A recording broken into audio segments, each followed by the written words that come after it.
The Texans move on from several coaches. A change was needed, and they made it. But now, what's next to fill the void? And it's also the perfect time to talk the future of the tight end unit.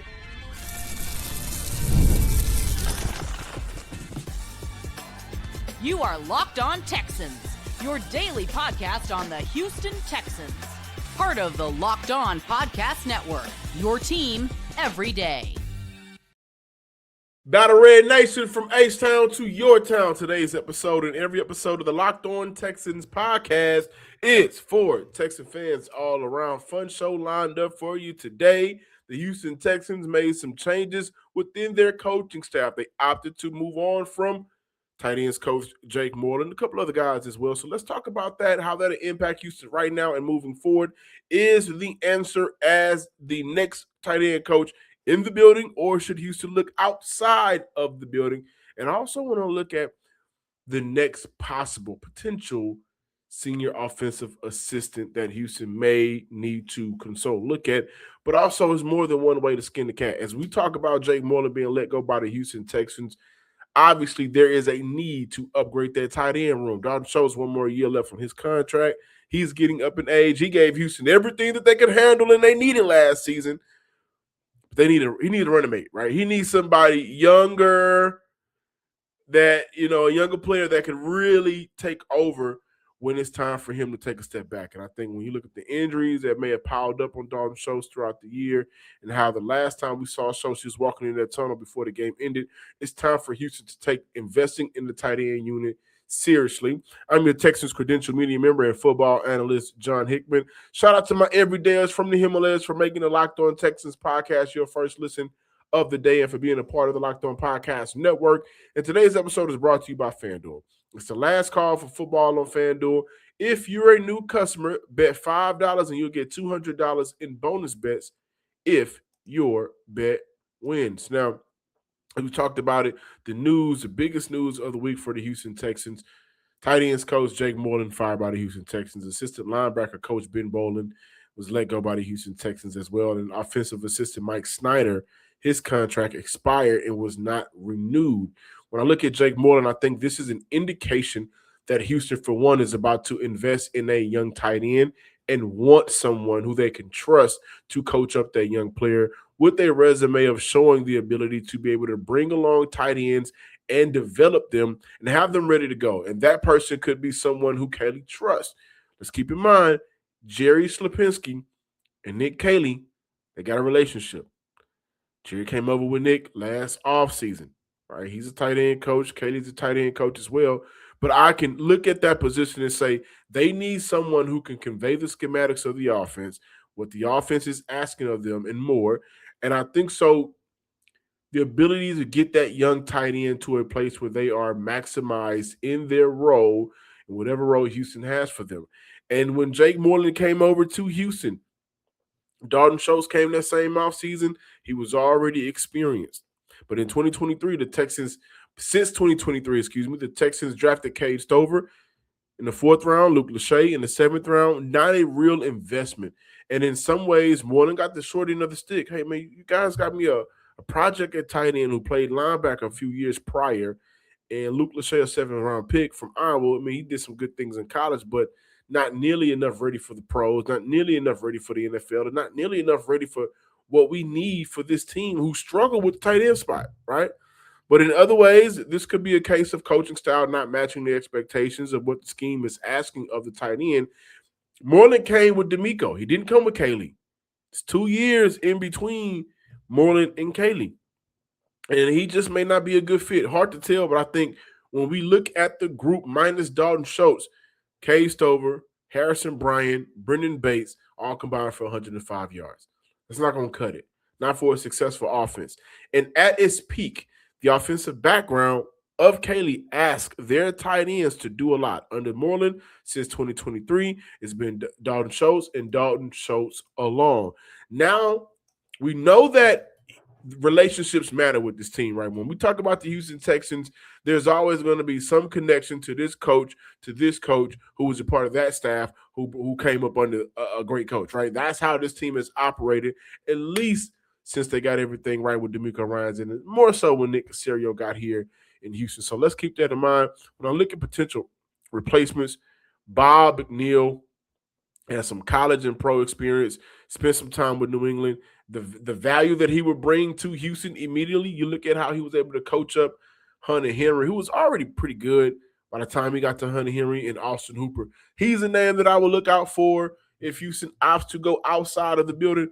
But a name that I really do like after doing some research on this coach, Luke Steckel, currently the tight ends coach for the Vegas Raiders. But as a matter of fact, I think as of this week, they let him go. But if not, I mean, he's a guy that has overseen the development of high-profile tight ends and could be a candidate if the new coach, which as of right now feels like it's going to be Clint Kubiak for Seattle, if he comes in and say, hey, I want to make a complete overhaul to this coaching staff, Luke will be coaching without a job, right? He'll be without a job. And I look at some of the background that Steckel brings. Number one, he has some ties to Brian Daboll. Brian Daboll has ties to where? New England. We know that Kaylee coached under Sean McVay, with the Rams. And that system itself is more of a West Coast style offense originally. And so I mentioned that to say Daboll and Kaylee spent time together in New England, and so did Koziel. As I mentioned, this team values relationships. So schematically, you be looking at Luke and say, hey, man, what you were able to do, right, and what you were able to learn over the course of your time in the NFL from a coaching standpoint, positional standpoint, that makes sense for what we're trying to run here in Houston. Also, I think we can agree that this offense misses that second option at tight end. And not just from a pass catcher standpoint, but the ability to be able to block at the line of scrimmage, to be a trusted H-back, be in that role. Houston didn't have that. Plus, working within the system that has influenced Houston's offense is a bonus for Steckel. Connection to guys in the building, nothing necessarily direct, but like I mentioned, he worked with Brian Daboll. Daboll and Katie spent time together in New England. Houston also opted to draft a tight end in the 7th round in 2025 in hopes that Brevin Jordan will be available and Cade Stover will make that jump. Neither happened, and that led to Houston signing guys off the street to contribute. Houston is going to revamp this entire tight end room this offseason. I foresee that happening. They absolutely have to do that. Last offseason, they went on and revamped the wide receiver room. This offseason, I can see Houston revamping the running back and tight end room.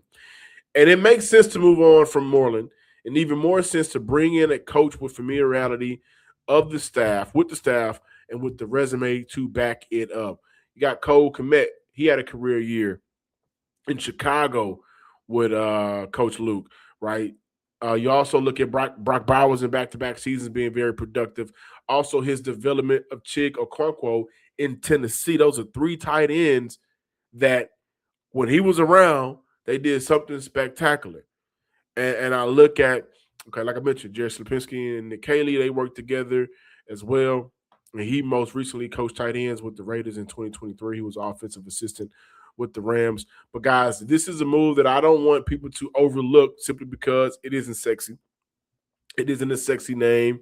It isn't a sexy position. It's not offensive coordinator. A lot of people want to move on from OC and Nick Haley, but I think we can wholeheartedly agree when Dalton Schultz was not productive, you got nothing else from the tight end room since 2023.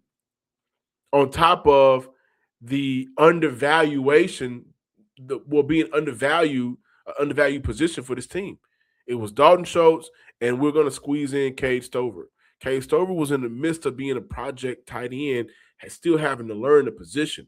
I think that's an issue for an offense when you're operating in a window that Houston has been operating in the last couple of seasons. Obviously, injuries play a factor to both Stover and Brevin Jordan, but Houston should not go into the 2026 season hanging their hat on 2 players that virtually gave them nothing over the past 2 seasons. That would be irresponsible.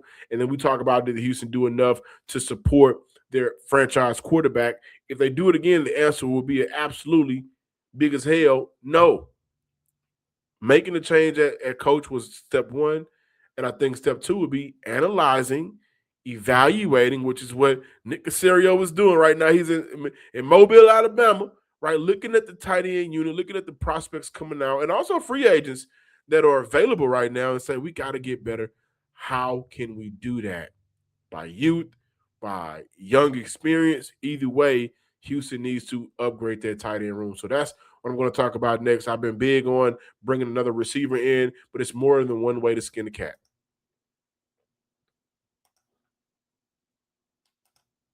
Tax season doesn't have to take over your life. Draft season does, not tax season. This year, TurboTax is making it easier than ever to just hand things off and move on with your day. With TurboTax full service, you can have your taxes done by you by a local expert who's trusted start to finish without the stress or guesswork. Instead of spending hours trying to figure out forms, you can meet with a local TurboTax expert in person or connect online. They handle everything from W-2s to self-employed forms and work to get you every deduction. It's a huge time saver and gives real peace of mind knowing an expert is handling everything. For a limited time, you can have your taxes done by a local expert, TurboTax expert, might I add, for just $150 all in. If a TurboTax expert didn't file for you last year, just file by February 28th. Take taxes off your plate and get back to your life. Visit TurboTax.com/local to book your opportunity and appointment today. And also, Texas fans, as we go into the final stretch of football, it's the last call for football on FanDuel. One final Sunday, one last kickoff, the final chance to get in on the action before the NFL season officially comes to a close. This is Super Bowl 60, and FanDuel is making sure you're right in the middle of it with a special offer just in time for the biggest game of the year. Whether you're backing the favorite, and I don't know if people have a favorite in this game, but however you feel, if you're riding the underdog or building one last same game parlay, this is the game everyone's been waiting for. This is where prediction turns into plays, stats turn into storylines, and every snap feels bigger. If you're a new customer, bet just $5 and get $200 in bonus bets if you win. Make it count because after the Super Bowl, the NFL season is officially over. Last call for football on FanDuel, an official sportsbook partner of Super Bowl 60, and visit FanDuel.com to get started today.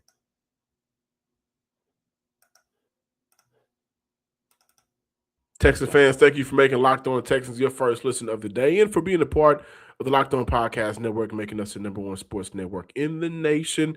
Please check out the Locked On Texans Super Fan Chat. You can visit lockedontexans.supercast.com to hop into the chat where I'll be pulling the Ear to the Street segment from. Which I got to say, I want to hear from you starting next week. It's going down. But also, you know what? I wanted to look at Houston moving on from Mike Snyder. That might open room for an outside influence, and I think this team really needs it. And you got Josh Gizzard, who may be up for the Eagles job at the time of this recording. He was a rising offensive coach, heavily influenced by Mike McDaniel, the Shanahan and McVay system before being fired by the Bucs. He was a passing game coordinator in 2024. The Bucs were top 5 in the league in offensive points per game, best year in Baker's career. Averaged 27.5 before things started to break down this season. But a guy that I really do like, I want to kind of go a little bit more in depth with him, Tanner Engstrand, years under Ben Johnson, passing game coordinator for an offense that multiple pass catches went for 500 or more in a season together. Coach for that Lions team that went fifth, and first in offense 3 years running. Plus, Tanner served again under Ben Johnson. Ben Johnson served under Mike Sherman.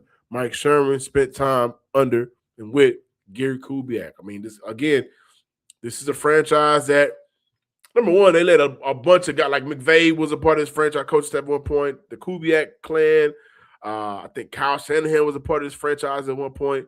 So this could be a perfect way for Houston to kind of right their wrongs. But he would be a good outside influence to help bring along this offense. And I think Houston needs to just at least say, hey, man, do you want to coach this year? Do you want to take a year off? How do you feel? Now, back to the tight end position and upgrading that conversation. As far as free agents, not a lot of value to dollar guys available. You got David Njoku. You got Kyle Pitts. Those guys might get priced out from being in Houston, but Nick Caserio has made some things work in the past. both projected to make $10 million or more this season annually, as a matter of fact. Y'all know I love Kyle Pitts. I've been wanting him in Houston since last offseason. I think when you look at what Houston lacks at time is just dogs, guys. Kyle Pitts is a guy. Kyle Pitts is a guy. You put him on the field, and an offense is gonna get him the ball when he's open. He can make some plays, and I think he may be a perfect contingency plan from Dalton Schultz moving forward. That's if Houston wants to go the free agent route. Also, Noah Fant is available this year, and he may be the best case for values for dollar type of guy. And here's what most Texas fans will like. Fant has 14 red zone touchdowns in his career, 11 coming from within the 10-yard line. That's a bonus for a team that needs playmakers when they get down to the 25, 20-yard line. That's what Houston lacked last year. Of course, we talked about being able to run the ball. Houston needs to be better in that aspect of their game. That's going to, like, you can't be 0.9 inside the 10 rushing the ball. You can't be 0.1 or 1.9 inside the 20 rushing the ball. Not a lot of offenses are going to be successful in that situation. So, yes, Houston still needs to upgrade the interior offensive line. And again, I don't understand why a lot of y'all want Titus Howard at guard when he himself has talked about they need to be better in that aspect, and he hadn't necessarily taken a huge jump. They need guards who are guards. They need to be able to run the ball better inside of the tackles. But a red zone threat is something that I think the Houston Texans could absolutely benefit from a lot. And that needs to be a part of how they go about looking at these tight ends. That said, I think this is a great year to find the contingency plan for Dalton Schultz.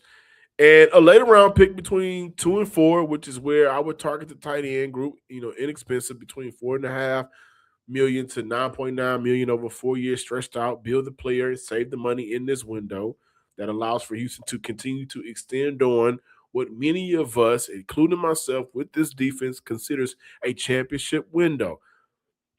I have been big on Houston needing to add playmakers. And there is more than one way to skin the cat. Does not have to be wide receiver, though I would like for Houston to look at wide receivers. But I look at this year, and it makes sense for Houston to invest into a tight end early if they go that tight end route, which, again, indications show that they will. You got Kenyon Sadiq, Eli Stowers, Michael Trigg, Tanner Koziel. These are some of the guys that I like the most. Of those four, two of the players and tight ends that I like a lot, Eli Stowers out of Vandy, vertical versatile threat, 161 deep yards, over 400 snaps lined up at wide receiver, very QB friendly when the ball is meant to get out quickly. Stowers is where he needs to be. Reads zone coverage to sit inside the linebackers and defenders very well. Strong hands on plays down the field or in traffic. 7 contested catches this season. I mean, he's a playmaker. Some knocks on his game. He has long arms and has helped with his blocking in his initial pop, but there isn't much movement. He isn't strong enough to, especially up top and a little bit up bottom as well. He's built a little bit like Jaden Higgins, if I'm being honest, guys. Like, he got like maybe 25 pounds on Jaden Higgins. He's built like Jaden Higgins. So the bottom, like his leg power isn't the best in terms of blocking. It helps him when he's leaping to make plays downfield, to get some yak, to fight through contact when he has the ball in his hands, but not necessarily at the line of scrimmage in the trenches. And I think, that could be a concern, especially at the, him being consistent, wanting him to be consistent at the NFL level, needs some refining in his game. I mean, he's more like, it's not like he won't block. Like, he'll block. He'll get out there. He's a willing blocker. And he will pop you. But that's it. He is more of a backside blocker, in my opinion. Still a player that I think the Houston Texans could really, use on this team, especially considering, hey, Nick Kelly knows what to do with these tight ends. But a guy that I really like, and I think when I look at the draft, I had a chance to see him live at the Texas Bowl last month and just doing research on him. Like, Tanner Koziel is a guy. And when I look at value for draft spot, he may have the highest of tight ends if he comes to Houston. This is a guy who knows how it feels to be involved on the offense. He knows over 150 catches in the last 2 seasons in college, and under Coach Nagel with the Cougs, he was in an offense that emphasized route spacing, coverage identification. Again, friendly QB friendly reads, and this is who Koziel was last season, and dating back to his time with Ball State. Some of the same principles that we see here for the Patriots in a Ram scheme that has been deployed here in Houston, the combination of both. Right, his average depth of target is 6.8. Contested catches made, since 2024. Koziel leads all players in college football with 46 contested catches, according to PFL. Lined up inside, an inline tight end, 54.5% of the plays that he played in. Understands leverage, coverage, and structure. Like, he understands all of these things. Great IQ in terms of leverage and coverage structure. Adjusting at the top of his route to open a clear window for a good throw. Great feel versus coverage. Tough as a run blocker. He's tough. 6'7", all of it. 250, 6'7". He was motioning at a good rate for college standards. That also could translate well to the NFL, especially if he comes here to Houston. I think an underrated part of his game is getting defenders to open up and expose their shoulders and hips. Plus, the young man is just a damn good red zone threat. Like, all of the intangibles of this game has nothing to do with the fact that in 2025, though the yards may have went down, the intangibles and what you look for, the grittiness, that improved with the University of Houston. And the things that he needed to refine and work on in his game to be a better prospect, he did, and it showed. And I believe he led the team in receptions. This is a player that understands the offense is looking good when he plays at a high level. And for the Cougs this season, he played at a high level in majority of the games. So I think that's a player like, hey, Nick, don't let him leave Houston. I think he'd be a great addition for the Houston Texans and could be just a great threat in the red zone, which is what, again, if I'm looking at how these players in their games add up to what Houston needs, that's what the Texans really need moving forward. We got to close out today's show just to look at, again, more than one way to skin the cat. However, Houston absolutely must invest in the offense this season, and they must do it with guys that fit the vision of Nick Haley. If you ever hire someone who looked good on paper but wasn't the right fit, you know how important that is to never happen again. When you want candidates who truly match what you're looking for, trust Indeed sponsored jobs. If you're hiring, Indeed is all you need. Stop struggling to get your job post seen on other sites.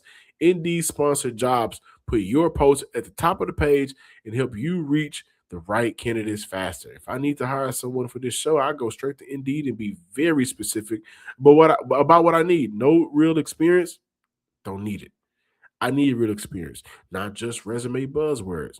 According to Indeed data, sponsored jobs directly posted on Indeed are 90% more likely to report a hire than non-essential sponsored jobs. And so spend more time interviewing candidates who check all of your boxes with less stress, less time, and more results with Indeed sponsored jobs. Listeners of this show get a $75 sponsored job credit to give your job the premium placement it deserves at Indeed.com/LockedOnNFL. Just go to Indeed.com/LockedOnNFL right now and support the show by saying you heard about Indeed on this podcast. Terms and conditions apply. Hiring, do it the right way with Indeed. Closing out today's episode, going to continue the conversation surrounding more than one way to skin the cat. Houston got to upgrade the interior offensive line. Houston needs to really revamp their running back room. And I'm going to say this, guys. Joe Mixon is one hell of a football player. But let's consider where Houston is right now financially. They need money. Like, if Houston wants to bring in more offensive playmakers, they need money for that. If Houston is going to have a chance to sign a Tyler Linderbaum or a Cade Mays or upgrade their left guard spot. If Houston's going to have an opportunity to do any of that, they got to get real about them, about their situation. And Joe Mixon, moving on from Joe Mixon, could help Houston save $8 million. $8 million. That'll help them get into the green. Houston is in the red right now. So just Joe Mixon alone would help them get into the green. And I saw my man, I forget his name, comment section said I was talking about Kaytron Allen. He was like, man, I've never heard of this guy. Go do your research. Go do your research. Watch the game on mute. Or if you need people to help you break it down, do your research and look at what he does in his patience behind the line of scrimmage, his wiggle at the line of scrimmage, his ability to evade defenders at the line of scrimmage, and how he beats runners once he bursts through with his initial burst at the second level of the defense, how he beats them with an angle. And then you go look at that game and tell me who that may remind you of. The running back that played for Houston last season for 2024. He got to love Joe Mixon in his game.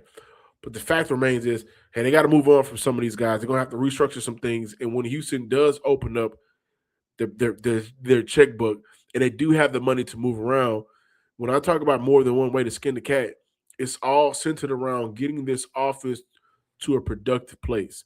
Like, I can't wait to talk about the cornerback 3 that Houston could possibly eye in this draft. And, I can't wait to talk about, is there a safety out there that could really help Kalen Bullock and have a trustworthy running mate next to him? I can't wait to talk about all of those things. Is there a linebacker out there that Houston should invest not early in the draft, but that Houston should invest in during the draft between round 3, 4, 5? I can't wait to talk about these things.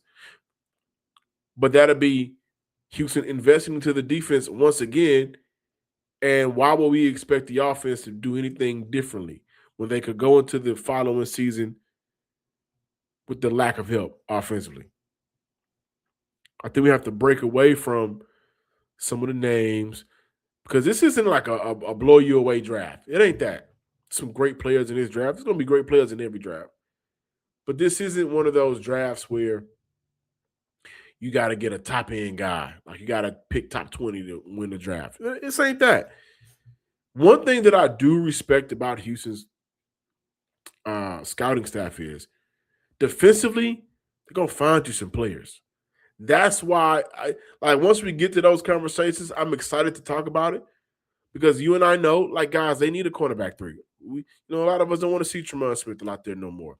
Miles Brown, who played, fair in his role at times. But they need another running back. They need a tight end. I don't know how much longer Dalton Schultz's body is going to hold up for him to play at a high level. They need an interior offensive lineman. And that needs to come through. One of those players need to come through free agency.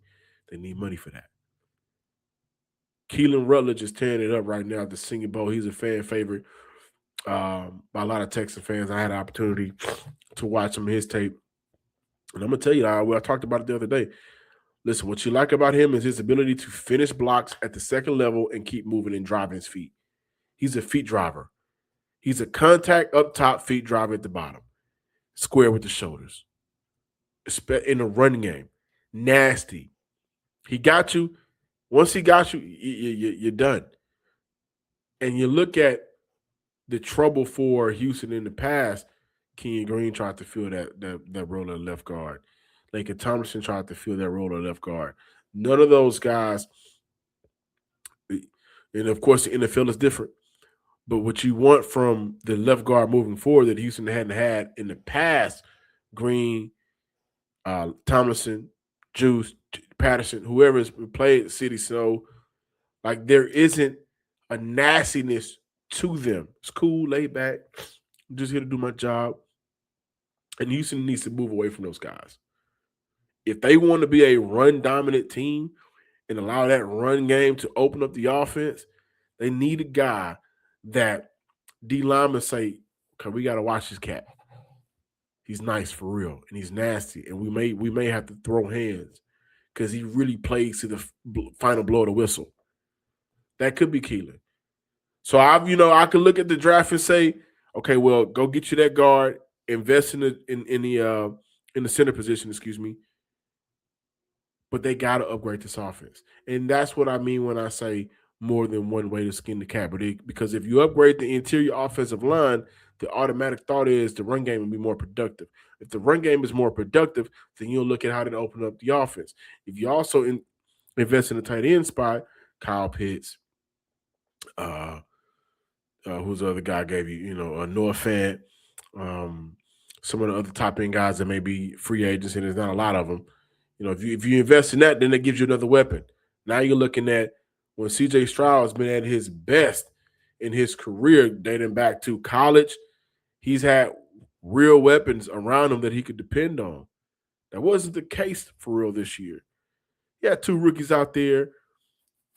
Christian Kirk he had never played with. 2 rookies he had never played with.